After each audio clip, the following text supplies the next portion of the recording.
तो आइए हम कथा में प्रवेश करते हैं। कितने यहाँ प्रहलाद जी का नाम सुना है? सही में सुने हो? प्रहलाद जी का नाम सुना है? भक्त प्रहलाद का।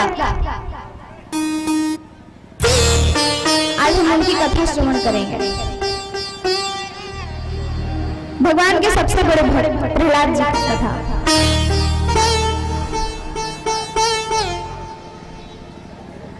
महाराज, एक बार की बात है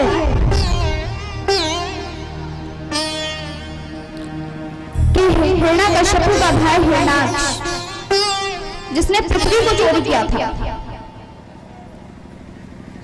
महाराज, हिरण्याक्ष ने पृथ्वी को चोरी करके समुद्र में छुपा दिया था।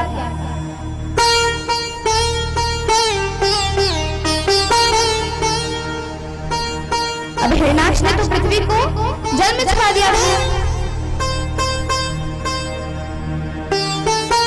तो अब मनु जी पृथ्वी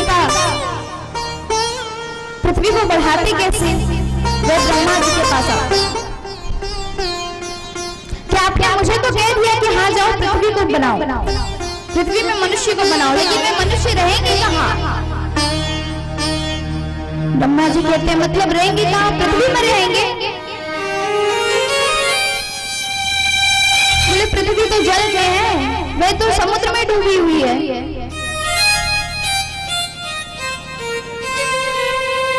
जब ब्रह्मा जी और मनु जी बात कर रहे थे, तभी ब्रह्मा जी को छूट आता है, तो उनके नाक से कीड़े का आगमन होता है। वे देखते ही देख बड़ा विशाल शरीर ले लेता है, स्वरूप ले लेता है। महाराज, वे और कोई नहीं, भगवान नरसिंह थे। बोलिए नरसिंह भगवान जय हो।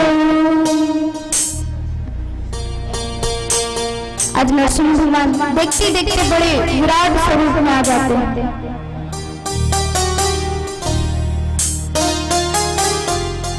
अब ब्रह्मा जी ने उन्हें कहा कि जाओ और जाकर के समुद्र से पृथ्वी को लेकर के आओ।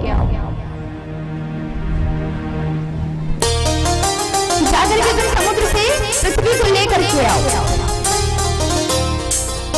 आज नरसिंह भगवान वहां से चल देते पृथ्वी को लाने के लिए।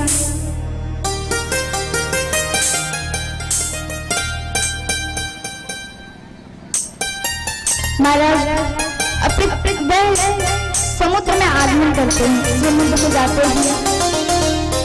दूर दूर तक कोई नहीं दिखाई दे रहा, कोई नहीं है। वे और अंदर जाते हैं।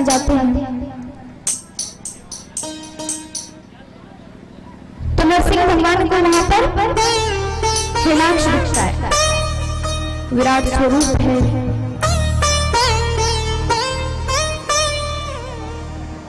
तो नरसिंह भगवान हिरण्याक्ष से कहते हैं ये छुप करके क्या बैठे हो?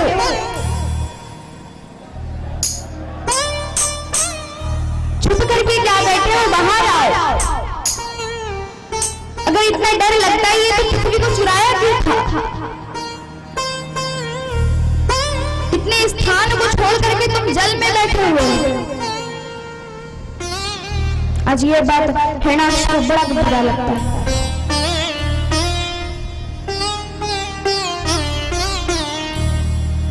आज हिरण्याक्ष बाहर आता है बड़े क्रोध में, आंखें लाल लाल हैं।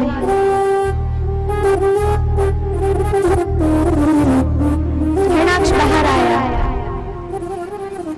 क्यों चिल्ला रहे हो? कौन हो तुम? कहां से आए हो? क्या काम है तुम्हें? भगवान नरसिंह कहते हैं मैं नरसिंह हूं, मैं इस पृथ्वी को लेने के लिए आया हूं। हिरण्याक्ष कहता है कि अगर मेरे को पृथ्वी देनी रहती तो मैं चोरी क्यों करता? अगर पृथ्वी देनी होती तो चोरी क्यों करता मैं? आज दोनों के बीच में बड़ा घमासान युद्ध होता है।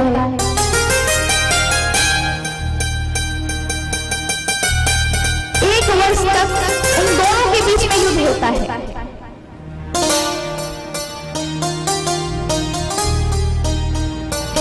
अंत में नरसिंह भगवान हिरण्यकश्यप को मार देते हैं और वहां से उस पृथ्वी को ले जाकर के मनु और शत्रुपा को दे देते हैं।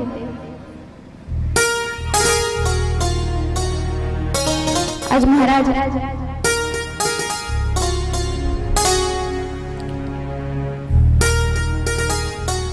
जैसे ही यह बात हिरण्यकश्यप को पता चला कि मेरे भाई को नरसिंह ने मारा है, विष्णु के अवतार ने मारा है, तो उन्हें बड़ा क्रोध आता है और वे मन में ठान लेते हैं कि मैं जब तक विष्णु को मारूंगा नहीं तब तक मैं यज्ञ करूंगा।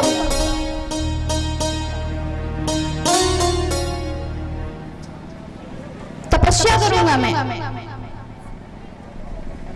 आज वे मंदराचल पर्वत पर तपस्या करने के लिए चले जाते हैं। आज महाराज एक पैर में खड़े हैं और भगवान की तपस्या कर रहे हैं। भगवान ब्रह्मा का तपस्या कर रहे हैं। ओम ब्रह्माय नमः, ओम ब्रह्माय नमः। आज सभी देवी देवता बड़े ही चिंता में पड़ जाते हैं कि अरे अगर इन्होंने ब्रह्मा जी को प्रसन्न कर लिया और अगर ब्रह्मा जी से इन्होंने वरदान मांगा तब तो दुनिया का ऐसा कोई नहीं है जो इन्हें हरा पाएगा। अगर अमर का वरदान मांग लिया और ब्रह्मा जी ने दे दिया तो दुनिया में ऐसा कोई आदमी नहीं है जो फिर इसे मार पाएगा।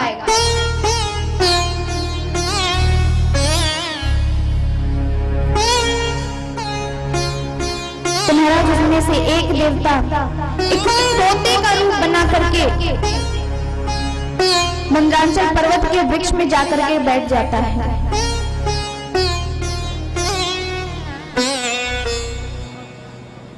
मंदराचल पर्वत के वृक्ष में जाकर के बैठ जाता है।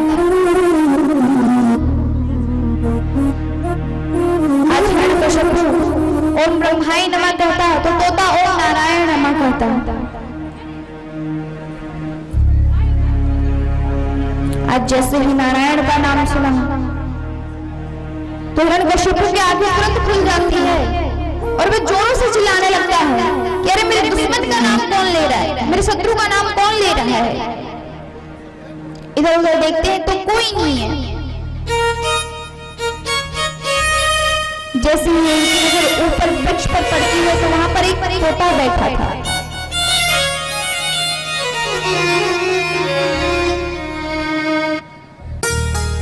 जो भगवान नारायण का जाप कर रहे थे। आज उसे बड़ा ही क्रोध आता है तो वही नीचे पड़ी एक पत्थर से मुझे मारने लगता है। तोता बार बार उड़ जाए, फिर आकर के बैठ जाता, फिर नारायण का नाम जपता।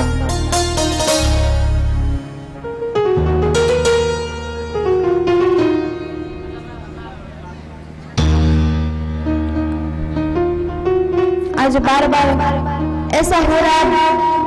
हिरण्यकश्यप को बड़ा क्रोध आता है।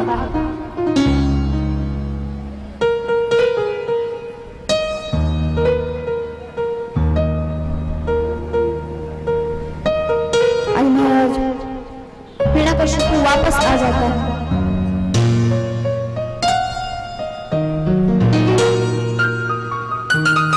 जब हिरण्यकश्यप वापस आ जाता है तो उसकी पत्नी कयाधि से पूछती है कि स्वामी आप तो 1 वर्ष का कह के गए थे और आप 1 दिन में ही वापस आ गए, क्या हुआ?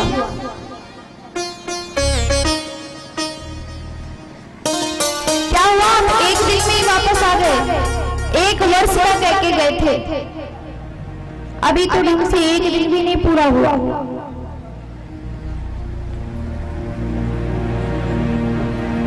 तो हिरण्यकश्यप कहता है क्या बताऊं देवी,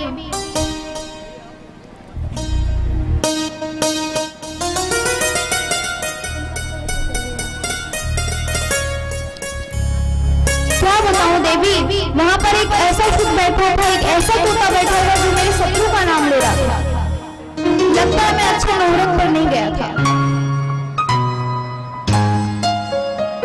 इसलिए मैं किसी और दिन जाऊंगा।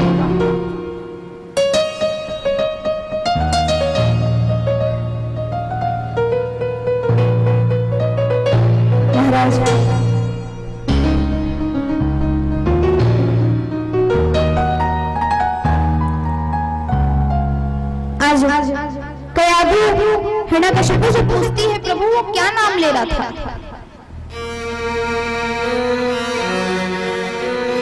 तो हिरण्यकशिपु कहता है, वो बार बार मेरे शत्रु का नाम ले रहा था, नारायण नारायण नारायण।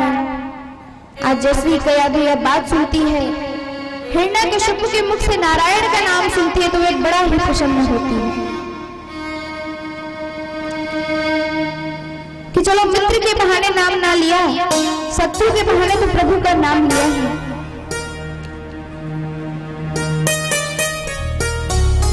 आज महाराज कयाधु अपने मन में ठान लेती है कि मैं हिरण्यकशिपु से 108 बार प्रभु का नाम बुलवाऊंगी।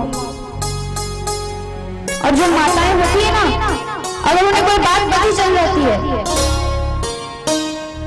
तो वे ठान लेती है कि नहीं, इस बात को मैं जान के रहूंगी। यहाँ पर कितने माताएं यहाँ बैठी हैं जो मन में ठान लेती है एक बात को? एक भी नहीं बैठी है। बैठी है तो हाथ उठाओ। कुछ ही माता ठानती है और नहीं ना। चलिए कोई। इसके बाद महाराज जब हिरण्यकशिपु भोजन करता तब भी उसकी पत्नी पूछती कि प्रभु मैं तो भूल गई, मैं तुमका क्या नाम ले रहा था? तो हिरण्यकशिपु कहता, देवी मैं तुम्हें कितनी बार बताऊं, वो नारायण नारायण नारायण का नाम ले रहा था। आज फिर समझा होती है।